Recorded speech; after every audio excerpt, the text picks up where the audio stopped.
Hey guys, Professor Bell, Comic Book University, and Immortal Hulk, issue number 49. Yeah, been a minute. Anyway, so this was a pretty good issue with the exception that, no, it wasn't. It's strange the way that this kind of metamorphosizes in on itself.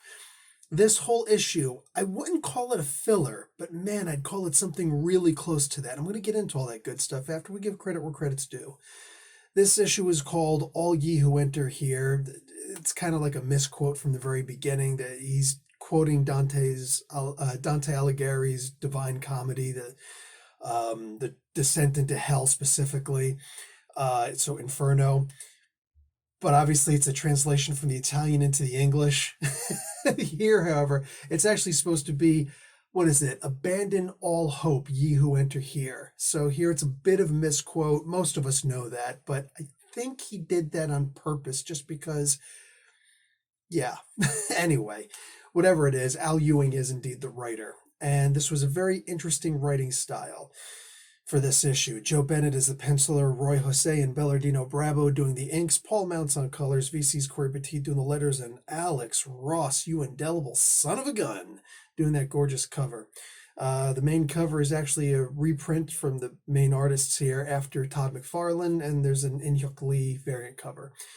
So, let's just go with what I liked from the comic book. The idea, I like the idea that this was written, and we're not entirely sure who this was narrated by. I think it was the one black girl who sees astral projections and gamma ghosts and stuff like that. I can't remember her name right now, but you get the gist. She wasn't even mentioned this. She was an afterthought in this. She's just the narrator, which I'm fine with that. We've seen a lot of these stories, the 49 issues and everything else. Well, just the 49 issues. The other stuff was just other stuff. But these 49 issues, we've mostly seen it through her eyes. Plenty of times when she wasn't around, so it's kind of hard to see it from her eyes. But it's almost as though if she were there, it's her eyes who we'd be seeing them through. All that being what it may, this issue really brings on the iconography, I guess is the term I would use, for the juxtaposition between the Hulk and the Gamma Bomb and the Fantastic Four and the Rocket. The very specific mention that somebody had to build the rocket, somebody had to build the bomb. You know, we've been talking about the one above all in retrospect to the one below all, whom Al Ewing is mostly talking about in here as the big bad, bigger than the leader, bigger than Zemu, bigger than anybody else. You know, Abomination was what? Right? The one below all is the real threat that we have to be afraid of, right? So why aren't we talking about the one above all? Why does that not seem to matter? Oh, the Fantastic Four hasn't really been in here very much. And when you think about the idea that these are the ones who got on the rocket, they snuck in, they kind of snuck into heaven, went past the cosmos, right? Went into out of Earth's orbit into the actual outer space, going into outer space, almost like Back to the Future. It's a weird kind of thing to say, right? Unless you know the context. But they went into outer space. They left Earth's orbit. Cosmic rays, boom. There's already been that parallel described ever so slightly between the cosmic radiation and gamma radiation, right? And they both exist up there. But the Hulk, in order for Bruce Banner to become the Hulk, he had to go down.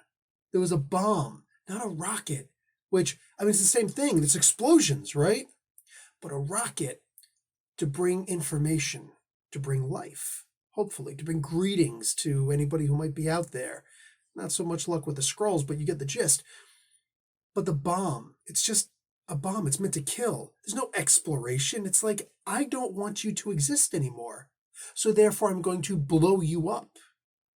And he went down into that ditch, the rocket blast area, in order to actually save Rick Jones. The Hulk went down. the one below all. He went down, and the Fantastic Four went up. But the Fantastic Four didn't save anybody when they went up. Hulk saved somebody when he went down. The devil you know.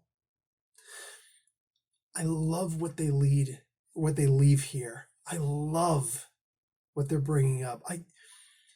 The attention to detail that Al Ewing has and portrays and utilizes in these books, beyond measure. Absolutely fantastic the way that he does this. And when he's retelling these stories and changing some things, they're in a way that it's very palatable to even the most steadfast of Hulk fans. We're going to look at this and we're going to say, no, that was a change, but I'm okay with it because it fits, it works. Not even just the idea of sometimes it's just a retcon, no, a full-on change, but he does it in a way where it makes sense, and most of us are okay with this. There's several aspects of this that I liked. There was no real talking in here. There was a lot of action. I'm going to talk about something I didn't like. I've praised Joe Bennett so many times in this series, but mostly because we've been dealing with the Hulk. I almost feel like he can't properly handle, and it's funny, you go back and look at some of his older work, and sometimes we didn't appreciate what he'd done with some of the other heroes. It didn't really work, right? But he draws monsters well. But what about when he's drawing somebody who's not a monster? A little weird, but in this particular case, where were the non-monsters? Everybody was a monster in this. The Avengers weren't the good guys. A question for all of you. Who do you think threw the first punch? I sit here and I wonder, would it be something if it was actually Cap?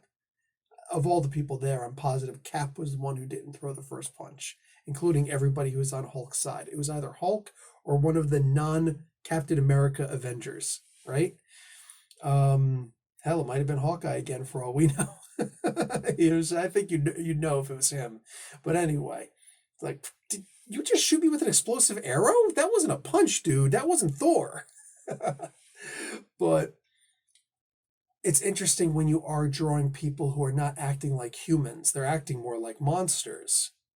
When, yeah, it's strange to see them drawn that way. I know that at the end of the day, it's mostly an excuse because the Fantastic Four weren't meant to be monsters, but they're drawn the way that they're drawn. They're supposed to be the exact opposites. And it would have been nice to get more of a celestial look, even on Ben Grimm, who had more of a reaching out. Literally, he was reaching out. Are you okay, buddy? Did they hurt you? And nobody wants to. Hulk doesn't want to be coddled. Hulk doesn't want to be coddled. Come on now. There's more. Because at the end of the day, one of the things I think is going to bother a lot of people is that this book is more of a setup than anything else. It's a setup for did I just read quadruple-sized issue? Final issue? Next issue, issue number 50, is going to be a quadruple-sized issue. Holy crap. So we're talking 80 pages, maybe 88 pages? Damn. That's going to take a couple minutes to actually sit down and read. You know what I'm saying? Go over that one twice. Damn. Damn. I'm cool with it though. But this issue being a setup, I really didn't expect that. I expected him to land in hell in this issue. I'm not disappointed with the way this is, because this is literally right before that. I expected him to make peace with the Avengers. But then again, we're pretty sure that Hulk isn't going to die forever in the next issue. I don't know where this is going. I don't know if that's cosmic space Hulk thing is going to show up again, and those aliens from the far distant, was that the 25th century or something like that? I don't know if any of these guys are going to show up. When you look at the preview for the cover for the next issue, looks like the Abomination is showing up again. All sorts of really weird things. I wonder if everything's going to go back to normal. I know a lot of people are saying or are questioning, am I cool with Donny Cates showing up in the Hulk? Listen, I wasn't a particularly big fan of Thor, Jason Aaron's Thor. I just wasn't. Just facts are facts. You go back and you look at it. There's some things that I really liked about that series. There's some moments where I actually cried, you know what I'm saying? And then other moments where I was really bothered by what happened. And I just, and I'm hating his Avengers right now. People even just telling me, well, right now, this and this and this happening. It's like, oh, once again, I'm glad I'm not reading it because that's just garbage. I read Moon Knight, you know, and I'm just like, whatever happened to the Warren Ellis idea? Was it, or Garth Ennis? Which one was it? I think it was Warren Ellis. Anyways, it was one of those two. I always get those two names confused. But it was one of them who just did this amazing job on Moon Knight. Did we not see how great that Moon Knight was and just say, let's go with more of that? But they just don't. They go back to the whole silly stuff. And when somebody doesn't know how to write a good book, they write a silly book. You could test my theory. You'll come back and be like, hey, Professor, you were right. I never thought of it that way. Or you're saying, yeah, duh, Professor. We've seen that. Either way, I'm right. And it's a shame because you're talking about the potential of Moon Knight is higher than any other character who's out there, higher than Blade, higher than Captain America, as far as I'm concerned, because in many ways, most of Captain America's best stories have probably already been told. Similar to Superman. It's going to be very hard to pass along that goody guy, but the mentality of people today, Moon Knight and Hulk are great stories to be told.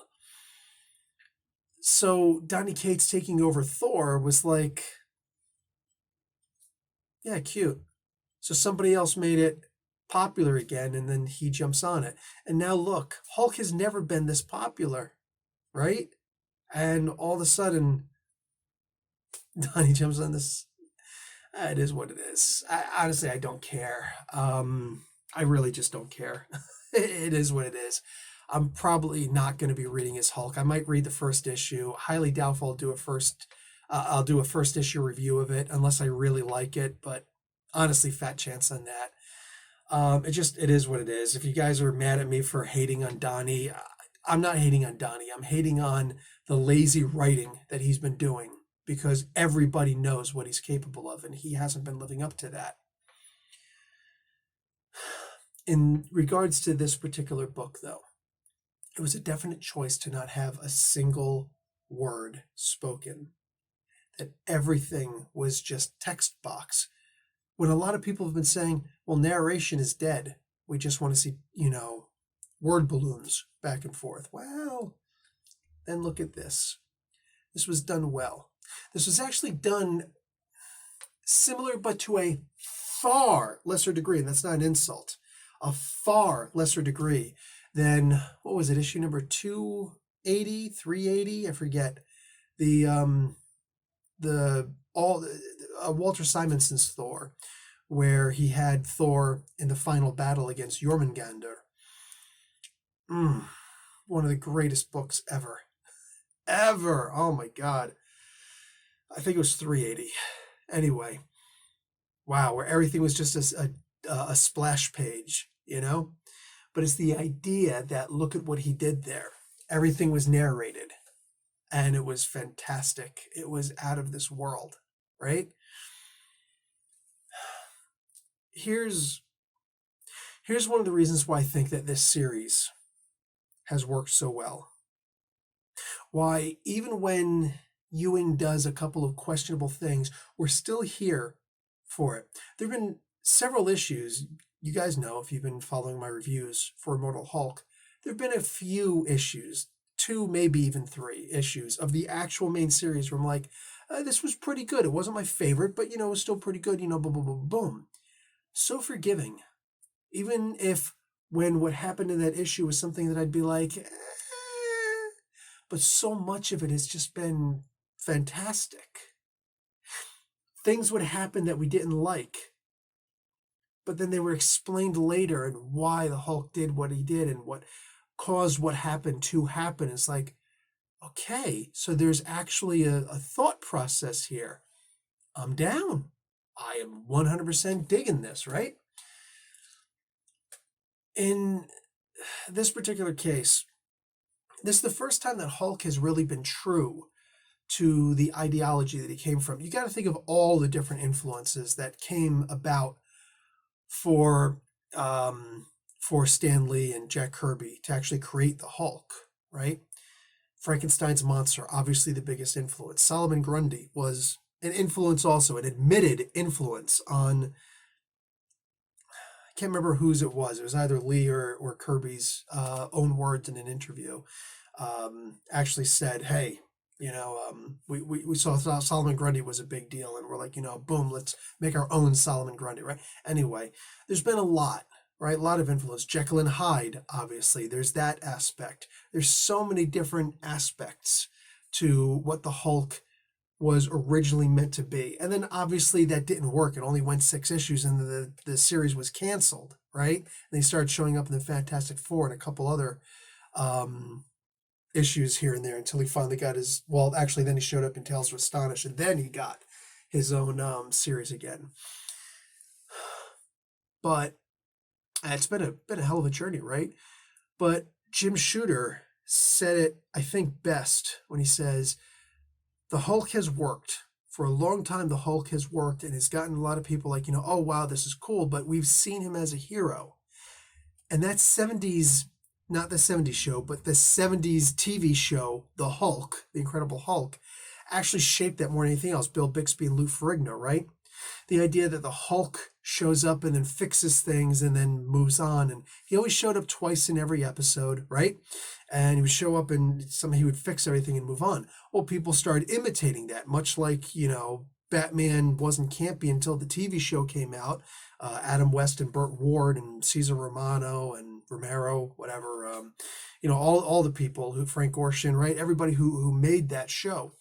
But and then that's when Batman became really freaking campy, right? Because oh, this is popular, so we're the originators, but let's do this, right? Because this is working.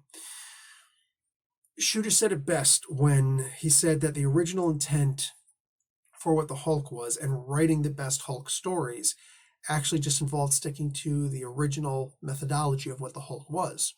The Hulk is a monster. The Hulk isn't supposed to show up and solve the problems. There's a reason why Banner doesn't want the Hulk to show up, because the Hulk shows up and messes everything up. Yeah, he could, beat up the main bad guy and all sorts of things like that, but at the end of the day, the Hulk showing up is supposed to be like he shows up at the wrong time, or he shows up and he screws everything up. He winds up making things worse, right? This is not supposed to be a character that you're necessarily cheering for, right? Some of the things they've done with it, I wouldn't want to lose so many of those other stories. I'm simply relaying what the original idea and concept of the Hulk was. Again, Peter David, sent me so many different people. They did amazing work, and I wouldn't want to lose most of those stories, for the Hulk. But when we look at this, look at the stories that can be told using that methodology, because that's exactly what Al Ewing has done. When has the Hulk showed up and actually fixed anything in the 49 issues of the straight series that we've gotten so far? Right? And some of those other issues, right? Like the Flatline, I think it was his also, but whatever, the Christmas one, all these different, other ones, the Hulk showed up just in time. It's like, oh, he fixed things. That's the Hulk that, But anybody who's been trying to shout over top of me as I'm, talking through this video, Professor, obviously that wouldn't work if the Hulk is just the bad guy or the Hulk winds up screwing everything up. But look at this series. Look at the adulation that, in general, we all have for this series. We love this series. And look at the methodology that Al Ewing took. Hulk shows up at all the wrong times. The Hulk screws everything up. He's not really fixing anything. He's making things worse. He's making new enemies for himself that he's going to have to fight later on down the line. He's getting into it with the Avengers when Banner could have probably fixed things. The Hulk instead turns around, even in this issue. He shows up and the Avengers just they're filled with that hatred, that anger that the Hulk represents, right? And it turns into a fist fight. Claw fight and hammer fight, photon beam fight. Depends on, which member of the Avengers you're talking about, but you get the gist. Love what Ewing has been doing with this series. And so there's been so many good turns in this that even when he takes what some of us would consider a bad turn, if there was something that you didn't like, case in point, the Cosmic Hulk stuff, which was just really weird and hard to understand, and that's what actually caused a lot of people to drop off. I know the whole thing, somebody said at one point, oh, geez, being a trans person actually means you have a superpower. I didn't really read it that way, but sure, I guess I could see how you would, see it that way. But the point is, even when some bad things have happened, or some things that, we in particular, or one or another person didn't like, it was still pretty easy to forgive Ewing because the series has mostly just been stellar since, right? It's rare to be able to do something like that, especially with a character concept like the Hulk, right? Especially in the format that he's been doing it in, where the Hulk simply isn't the good guy. He's just not. Look what happens when you do the Hulk the right way. So air quotes are there for a reason. Anyway, I enjoyed this book, despite the fact that it's a filler that's not really a filler. It's a setup that could really be confused with a filler until we get to that big, meaty, chunky, beefy issue that's coming up. By the way, it's not going to be out next month. They're going to skip a month, and then they're going to put the issue out. So, way to make us wait, which also means that Gamma Flight should be finished by then. So, hopefully I can read all of that and anything else that they're doing. Hopefully I can read all of that stuff before I read the final issue. And yeah, hopefully I believe that there's going to be something to talk about. I've got to, for the most part, talk about that final issue. So, we'll see what happens. In the meantime, enjoyable, interesting, auspicious. That's how I'm going to describe this issue. And I will talk to you guys later. Like the video and watch an ad. Professor Bell, Comic Book University. Who knows when you'll see me again? Class dismissed.